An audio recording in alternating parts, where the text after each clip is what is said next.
So good afternoon, everybody.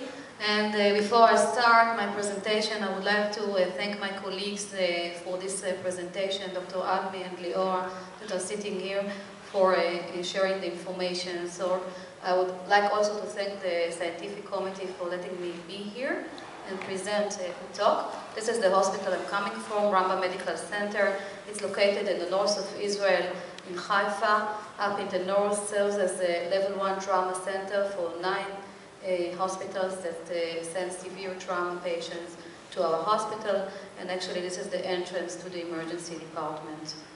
Mass casualty event is defined as an event where there are more casualties than the system is able to manage, and when we think about system that cannot manage such a lot of casualties, we think about the manpower and about the supplies. I will refer in my lecture to the conventional MCE. I would like to speak about the nursing roles in mass casualty management, and I would like to look at the nurses as key leaders for operational success of mass casualty. I will speak about MCE nurse coordinator, trauma coordinator, head nurse of the emergency department and the operating room, emergency department nurses, circulating emergency department nurses, and recruited nurses. Always when we think about the nurse's role and we look at the components of our care, we look at the two areas. We look at the clinical area and we look at the logistic area, and usually in everything we have a lot of staff interaction. Of course, in the focus of our treatment is the patient care or patient caring. Looking at Banners, Patricia Banners in 1984 wrote her concept or theory from novice to expert. She looked at the nurse's performance upon the clinical ladder. And when she described the emergency performance of the nurses, she thought that nurses must be able to effectively manage as well as prevent crisis situation. And when you look at the competence that the nurse should have when she manages emergencies and mass casualty, we need her to be able to see the rapidly changing life-threatening situation. She needs to have high degree of nursing expertise, having a rapid grasp of patient problem, overseeing the total patient of the patient needs, and she needs to be able to manage the crisis effectively in cooperation, here in this case with the trauma surgeon. When we look again at the nurse's role, what a nurse is doing in mass casualty, we think or we know that a nurse should ensure ongoing medical services during crisis, and it requires structured emergency preparedness program. And I will talk here about the program. Always when we talk about our performance, we talk about the teamwork. We need to work together to know how to work together as a team, and then we can enjoy the synergism of being more than one, the power of two. I'll first dedicate for Liora, that sits here in the audience, the first nursing role, the MCE nurse coordinator. The MCE nurse coordinator, she's responsible of overall developing and implementing a preparedness program for the hospital, multidisciplinary teams. One nurse that dedicates all her job in order to overall planning, education, training, drawing conclusions, and updating standing orders. If we look at the role components of the MCE nurse coordinator, we speak about preparing the hospital for all kinds of potential emergencies, developing the local standards, developing checklists for every scenario, and implementing ongoing training, and of course in the national level, very involved in contribution to development of master doctrine. Quickly, we'll go to an area that I like the most, trauma coordinators.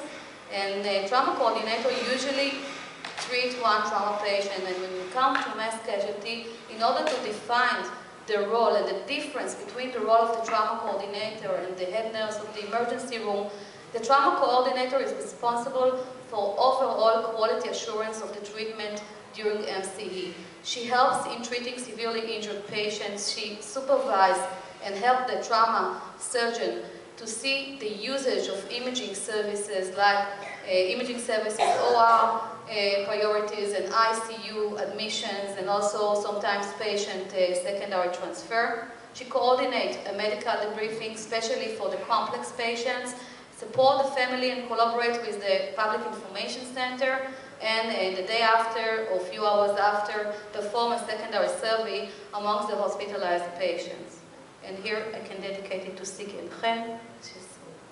They are sitting in the audience. You can see here Chen, the trauma coordinator that wears a medication apron, and I will talk about it later. And if you want to see some more information about the role of trauma coordinator during the MCE, you can see the poster number 7 here at the IPRED conference. The ED head nurse plays a crucial role in organizing the total management.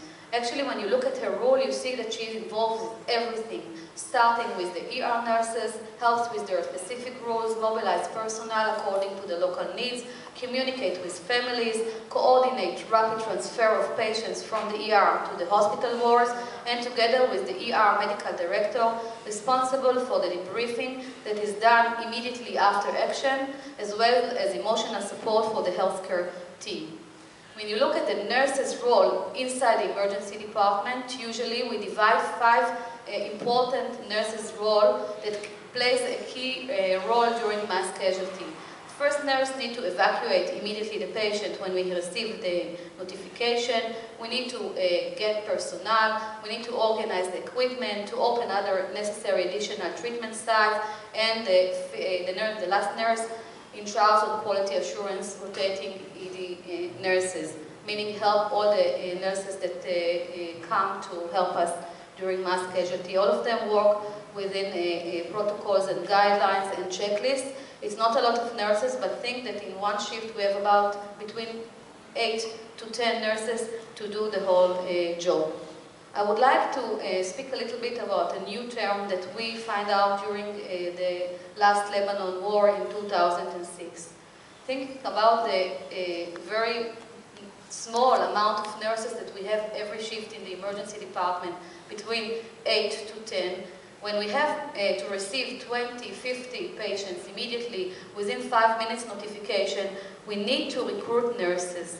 So we changed the role of the nurse inside the emergency room to rotate on the patient. So these are skilled nurses from the emergency department during the war. You can see that they wear apron with medications. These nurses, together with the chief site manager and the ED head nurse, are rotating on few patients, meaning every patient will get the treatment from the recruited nurses that will immediately arrive from the hospital department. While we will wait for more emergency department nurses to come from home, they will serve to help all about 4 or 2 patients. So to define the role of the circulating emergency department nurse, she centralized the care, and she tried to improve the patient direct care by helping the teams to treat the patient according to the ATLS. You will see, did you finish A? Where are you with B? She will help in performing procedures, meaning when they need to give some medication, they will have to call her. She will come with the MO or other medications, so she will be involved in every complex procedure. She will coordinate the care with the trauma coordinator and the trauma surgeon, and advise for medical and the nursing team about patient care dilemmas that might appear. As we learned that this is a very important figure during mass casualty.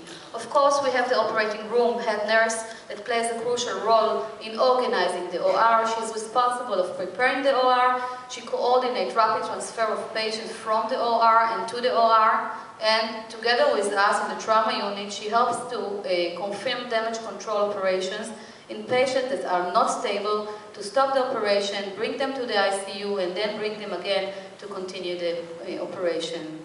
So last but not least, we speak about the reinforcement nurses or teams that we recruit to the emergency department. In each trauma bay, we have 1 surgeon and 2 nurses. We would like to have 1 ED nurse and 1 recruited nurse, but usually we have 2 recruited nurses and a circulating ED nurse. This is the teams that are waiting for the patient in the shock trauma room, and during the war you can see we have 1 physician and 2 nurses for each patient. These teams that have come to help us have assigned roles, and we help them with pocket cards. You can see an example of pocket cards and their role. This is a pocket card that you will see if you will come to Rambam on Wednesday for the Black Cloud one drill. So each nurse will receive her pocket card and she can use it to help her. So if we want to see what I did say here and what will you take home with you, we think that the organization of team and treatment relies upon tangled web of personnel. When we speak about nursing personnel in Israel, in my hospital, nursing have key roles in the management and organization of the treatment. Nurses are highly motivated, have clinical and managerial qualifications in order to lead and organize the care. In conclusion, I think that nurses make it happen. We think that good clinical practice is an outcome of constant drills and improvement, learning and learning and learning, drilling protocols, performance, debriefing, drills, and again. So I would like to finish here with hope for peace for everybody, no natural disasters after last IPRED, a lot of joy and happiness, and thank you.